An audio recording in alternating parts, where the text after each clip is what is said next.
Do you work full-time or juggling 2 jobs, but still can't afford a 1-bedroom apartment without sacrificing monthly groceries?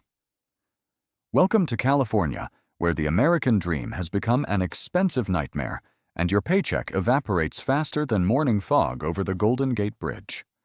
This isn't just anecdotal complaining from keyboard warriors on Reddit. California has tied with Louisiana for the nation's highest supplemental poverty rate at 17.7%, meaning nearly 7 million residents are impoverished when the state's astronomical living costs are factored into calculations. Let that sink in for a moment.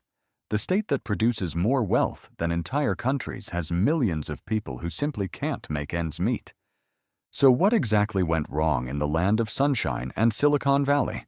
Get ready, because we're about to dive into the perfect storm of factors that turned California into an economic pressure cooker where even 6-figure salaries feel middle class.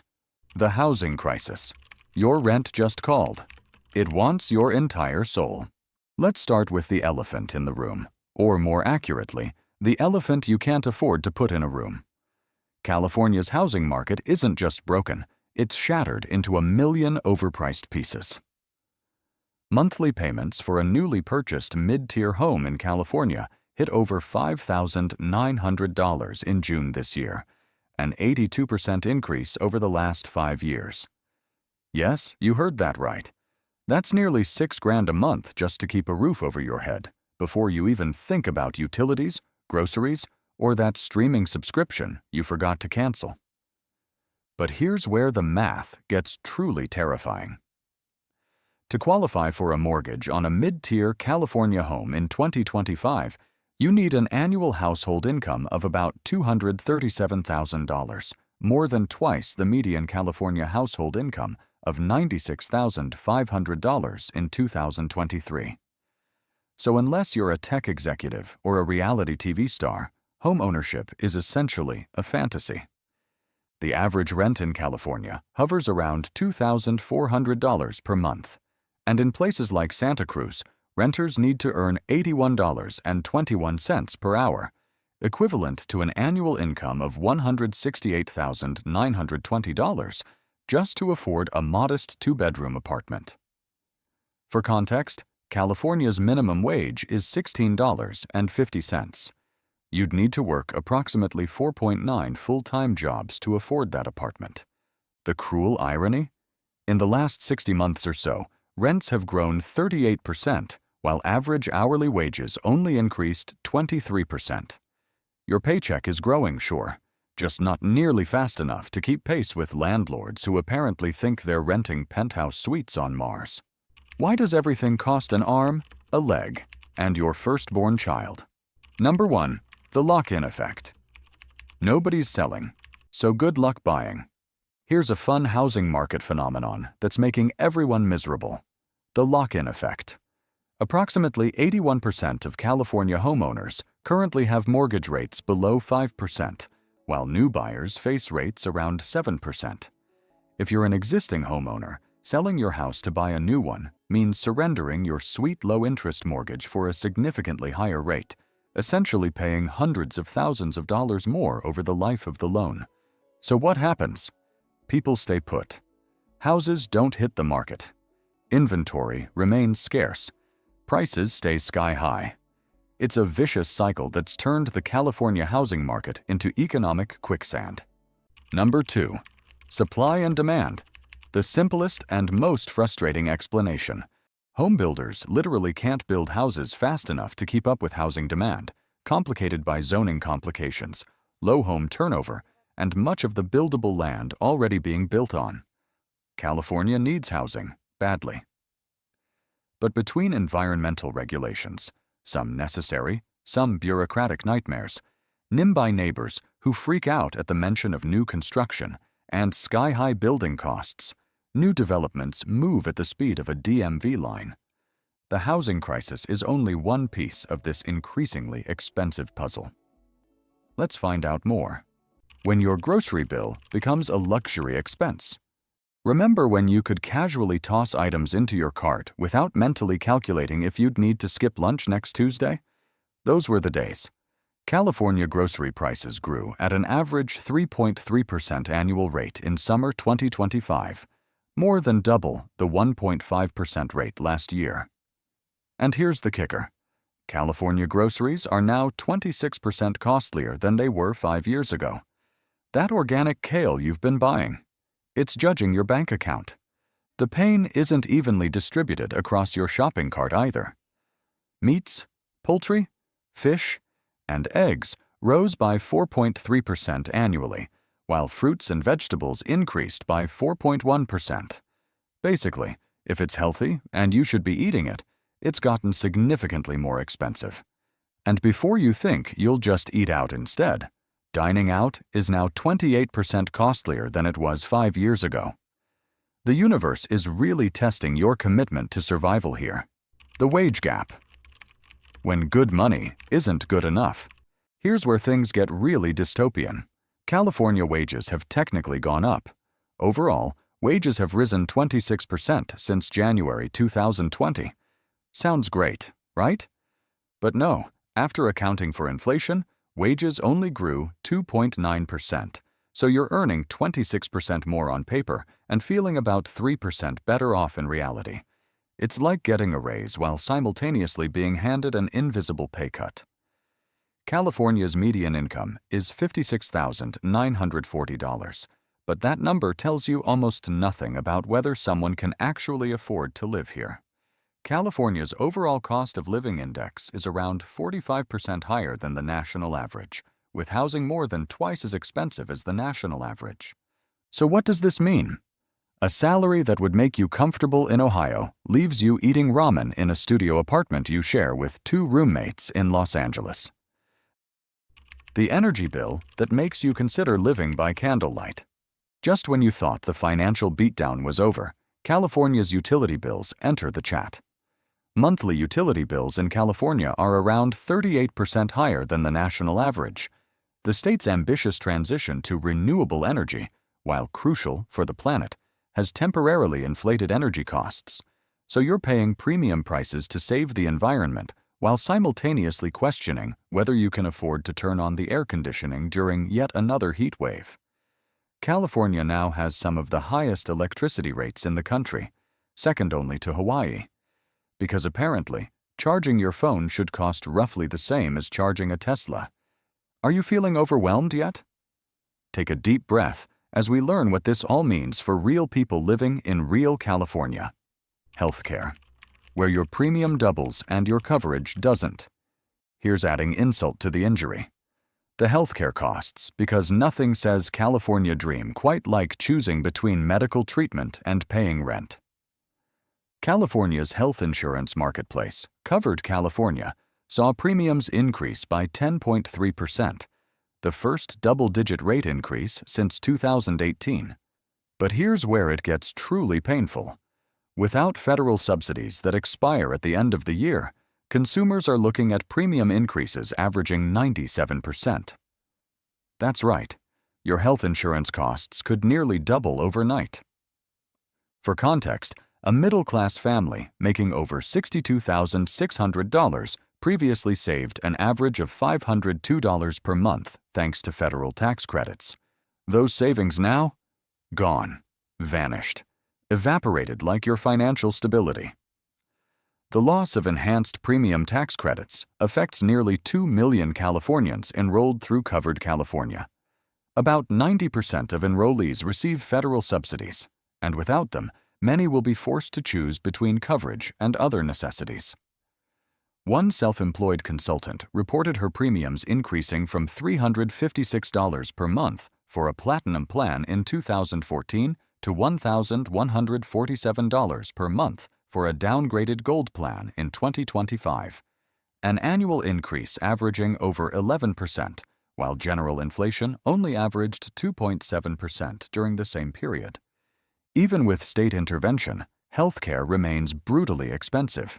And if you're self-employed or work for a small business without benefits, you're essentially playing Russian roulette with your financial future every time you get sick.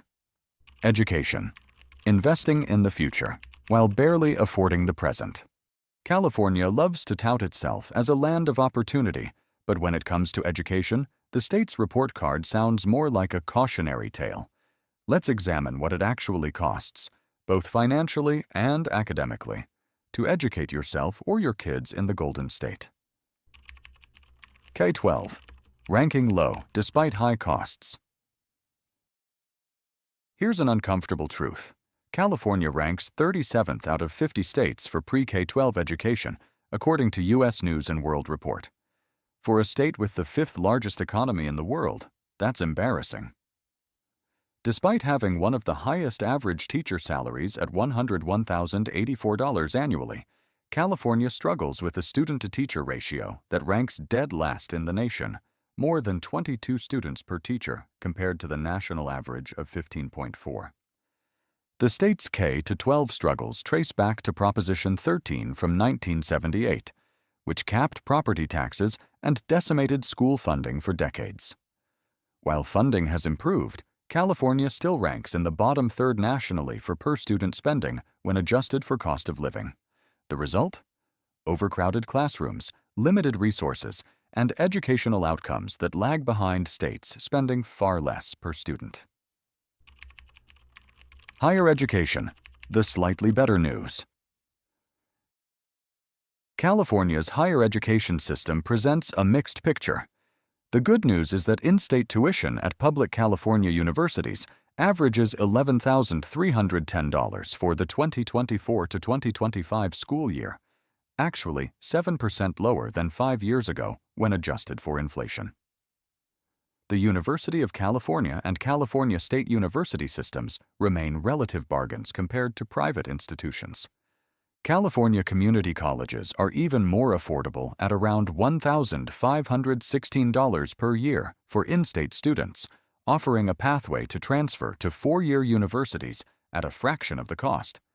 California also provides robust financial aid, with nearly 70% of UC undergraduates receiving an average of $22,000 in grants and scholarships. But here's the reality check. Tuition is only part of the story.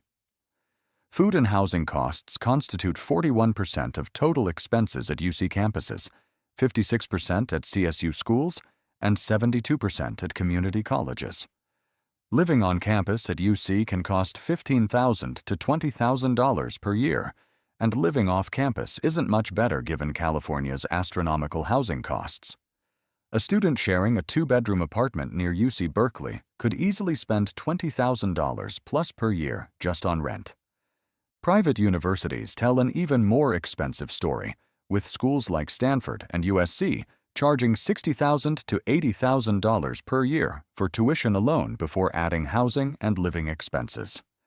While financial aid helps many students, those who don't qualify for assistance face staggering costs. The result?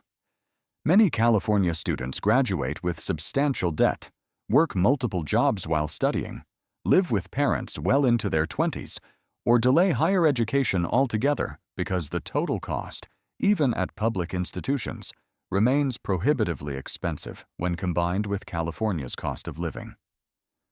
So what can you do about all this? We're getting down to it. In a minute. The supplemental poverty rate, when working isn't enough. Let's circle back to that devastating statistic. California's supplemental poverty rate of 17.7% is 5 percentage points higher than the national rate, and it increased by 2.3 percentage points from the previous 3-year calculation. This isn't about people refusing to work. About 97% of California households earning below the real cost measure have at least one working adult. These are people with jobs, often multiple jobs, who still can't afford basic necessities. They're teachers, nurses, retail workers, and service industry employees. The folks who keep society functioning while society collectively fails to ensure they can afford to function. More than 1 in 3 California households don't earn enough to meet their basic needs, roughly 3 times the proportion considered to be living in poverty when using the federal poverty level. The federal poverty measure is so outdated and disconnected from California's reality that it's essentially useless for understanding who's actually struggling here. Who's getting hit the hardest? The affordability crisis isn't an equal opportunity destroyer. Households of color are disproportionately likely to earn below the real cost measure, largely as a result of historic and systemic discrimination. 1.8 million Latino households and 1.2 million white households earn incomes below the real cost measure. Families with young children are getting absolutely crushed. 54% of households with children under age 6 and 81% of single mothers with kids under 6 earn below the real cost measure. Imagine being a single mother, working your tail off, and still not being able to afford childcare, rent, and groceries simultaneously. That's not a personal failing, that's a systemic catastrophe. And if you think homeownership solves your problems, think again. Over 4 in 10 California households, 40%, over 4.5 million, are housing burdened, defined as spending 30% or more of their income on housing, whether they own or rent. When housing alone eats up nearly half your income, you're one emergency away from financial disaster. So here we are. First, the takeaways for current Californians. Survival strategies for the struggling. All right, if you're currently living in California and feeling the financial squeeze, which statistically you probably are, here's some practical advice that goes beyond the useless. Just stop buying avocado toast nonsense. Number 1. Get strategic about location. California is massive and costs vary wildly. Sunnyvale has a cost of living 51% higher than the state average and 126% higher than the rest of the U.S., while Fresno is 28% lower than the state average. If remote work is an option, moving inland can dramatically reduce expenses without forcing you to leave the state entirely. Number 2. Understand your real income needs. Use resources like the Real Cost Measure calculator to understand what you actually need to earn in your specific county with your household composition. The Real Cost Measure provides approximately 1,200 budgets across California's 58 counties to help you calculate the minimum your household needs to truly make ends meet. Ignorance isn't bliss when you're budgeting, it's bankruptcy. Number 3. Leverage every available resource. With California's poverty rate 2.3 percentage points higher than in the previous calculation, demand for assistance programs is skyrocketing. Research CalFresh, housing assistance programs, childcare subsidies, and utility assistance. These programs exist because they're needed. There's no shame in using resources designed to help families survive an affordability crisis. Number 4. Consider the true cost of staying. This is the hard conversation nobody wants to have. Is staying in California worth the financial strain? The living wage for a family of 4 in California is $110,255, while the median family income is $105,232. If your family consistently earns below what's needed to live comfortably, it might be time to crunch the numbers on what life could look like elsewhere. There's no moral victory in grinding yourself into financial oblivion for sunshine and beaches. And now, for those considering moving to California, a reality check. Listen, I'm not going to tell you to abandon your California dreams entirely, but I'm going to suggest you approach them with your eyes wide open and your calculator at the ready. Number 1. Do the math. Actually. Do it. Before you pack that U-Haul, calculate your required income with surgical precision. If you're looking at jobs, California's Housing Affordability Index is projected to stay at 16%, meaning the median-priced home is only affordable to 16% of households. That 6-figure job offer might sound impressive until you realize rent alone will consume 40 to 50% of your take-home pay. Number 2. Have a financial cushion, a big one. The California dream requires capital. Plan for first month's rent, last month's rent, security deposit, moving costs, and at least 3 to 6 months of living expenses saved. Because California's non-farm job growth is expected to decline further with the unemployment rate anticipated to tick up to 5.6%. If your job falls through, you need a runway long enough to find another one without becoming homeless. Number 3. Rethink your expectations.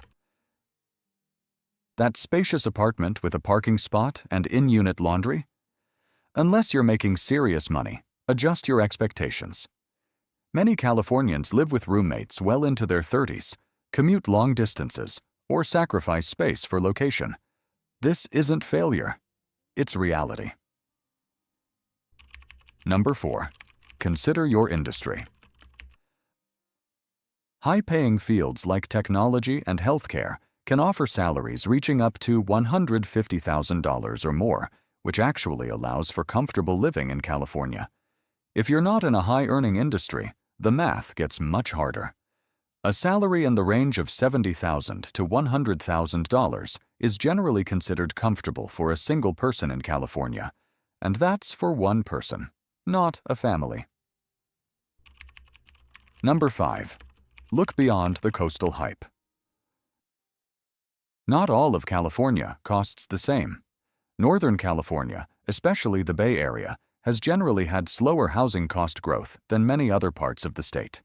Meanwhile, areas like Sacramento, Bakersfield, and Fresno offer significantly lower costs while keeping you in California. Sometimes the best California dream is the one slightly off the beaten path. As we come to the end of it, here's the bottom line. California in 2025 is a state eating its own. It produces staggering wealth while simultaneously making it impossible for millions to afford the basics. The state's 17.7% supplemental poverty rate is tied for the highest in the nation, a civic embarrassment that should be plastered on billboards next to those Visit California ads. The affordability crisis isn't some abstract economic concept. It's a teacher sleeping in her car, a nurse working 3 shifts to afford a studio apartment, a family choosing between healthcare and groceries. It's millions of people working themselves to exhaustion in a place that demands everything and gives back just enough to keep you treading water. California's politicians love talking about addressing the crisis. The California legislature declared they would focus on taming the state's high costs for housing, fuel, utilities, and other necessities. But here's the reality check. Whether these legislative efforts actually lower or stabilize costs won't be known for months or even years, and in the meantime, real people are drowning financially. So what's the answer? There isn't a simple one. California needs massive systemic changes, more housing construction, streamlined regulations, higher wages that actually match the cost of living, and policies that prioritize people over profit margins. But those changes take time, political will, and resources that seem perpetually in short supply. For individuals, the answer is personal. Maybe it's finding creative ways to make California work. Maybe it's relocating to somewhere your paycheck actually covers your expenses. Maybe it's fighting for change while surviving the present.